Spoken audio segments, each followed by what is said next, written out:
friends, we are going to move cows out to pasture today.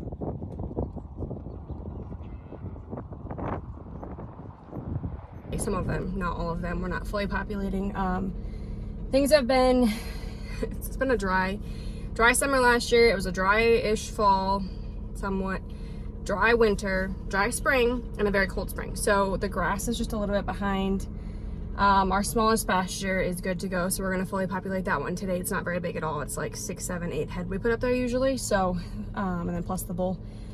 Fully populate that today, and then we have another one just right over there. We're gonna half populate that one, so just put 15-ish pairs there, and then we're not gonna bring any to the pasture at our place yet because it is quite behind. It's not growing very nice. The bottom is literally like non-existent, so we're gonna let it hang out for a while before we populate it. So I'll bring you along for that. The cows will get one shot before they go out, match up pairs, bring them out to pasture, watch them do their happy dance, and go that route. So without further ado, our first calves to go were the 14 pairs in the hoop barn. They are the oldest calves, also with really nice cows, and a slight bit of a pain in the butt to feed, being we have to feed out of the feeder wagon onto the ground, pick it up with a skillet or bucket, and haul it into the barn since the feeder wagon does not drive in a nice way.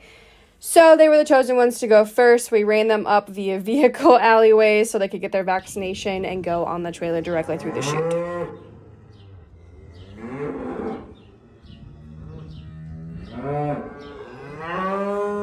All of our cows get an annual booster of ViraShield 6 plus VO5 before breeding season, so they got 5 cc sub-Q before heading on the trailer.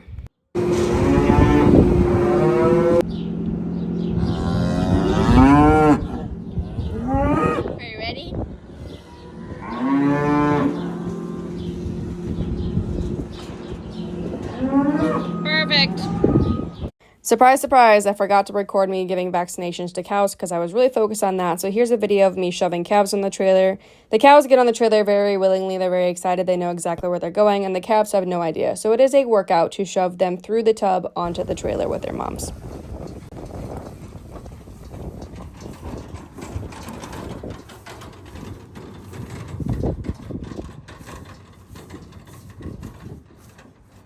We do drive into the pasture with the full trailer anytime we can. We have had issues before where the cows jump off the trailer right away and take off, and there is 1 or 2 calves that get lost, don't realize their moms are literally straight in front of them, and decide to run through the fence instead. So if we have the chance to get them in the middle of the pasture with a lot more view, things usually go a lot better. As you can see, the calves are almost always the last off the trailer.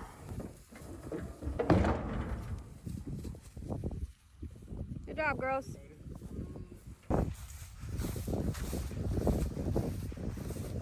This is our smallest pasture, so there's only 8 head up here, and we'll add a bull later, a couple weeks.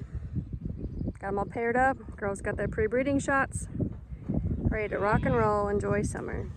There's a pond in the back for water.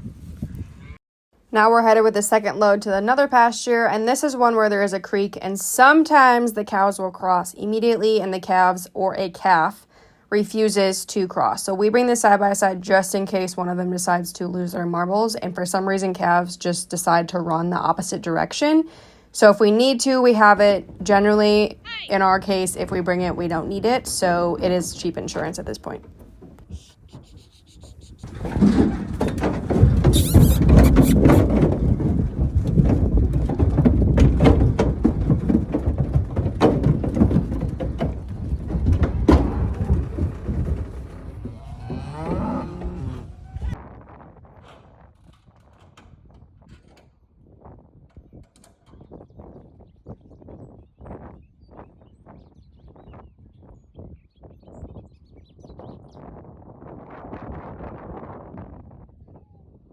She's so happy right now.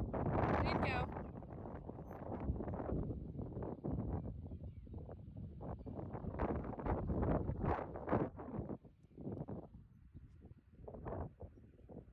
Just gonna go right through.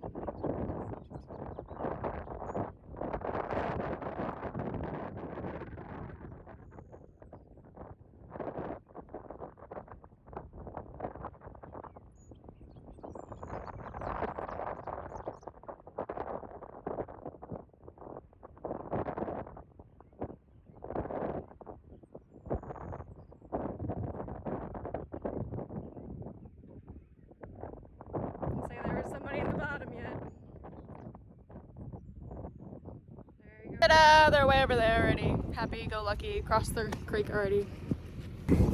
15 pairs out here right now, which is about half of what we normally put in this pasture. The land of crop country, the pastures are very small, so 15 out here, and there's 7 up there, if I count it right, yes, plus a bull.